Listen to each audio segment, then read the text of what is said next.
31 দফা রাষ্ট্র মেরামতের 31 দফা বিভিন্ন জায়গায় দিচ্ছি।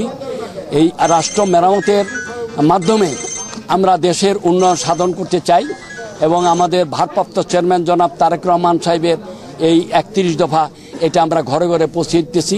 আমরা আশা করছি এই ব্যাপারে অনেক সাড়া মিলছে যে এই 31 দফা তারা পরে তখন মনে করে যে ধানের শীষ ছাড়া তারা আর কোনো জায়গায় ভোট দিবে না। সে কারণে আমরা মনে করি যে এই 31 দফা রাষ্ট্র মেরামতের যে 31 দফা সুচিন্তিত মতামত দিয়ে আমাদের ভারপ্রাপ্ত চেয়ারম্যান জাতির জন্য সৃষ্টি করেছেন, এই 31 দফায় আমাদের পার হওয়ার মতো নির্বাচনী বৈতরণী পাড়ি দেওয়ার মতো অনেক কিছু এই 31 দফার মধ্যে আছে।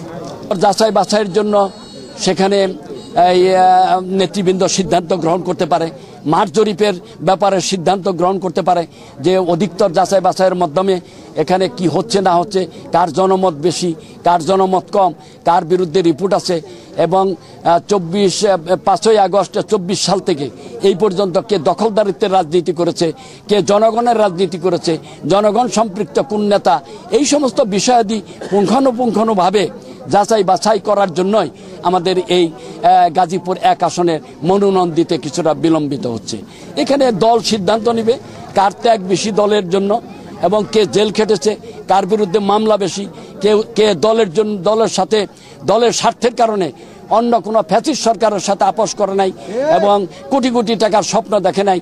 সে এই দলের আদর্শেই উদ্বুদ্ধ হয়ে বিগত দিনে আন্দোলন সংগ্রামে ভূমিকা পালন করেছে এবং অন্য কোনো দলের সাথে আপোষ করেনি।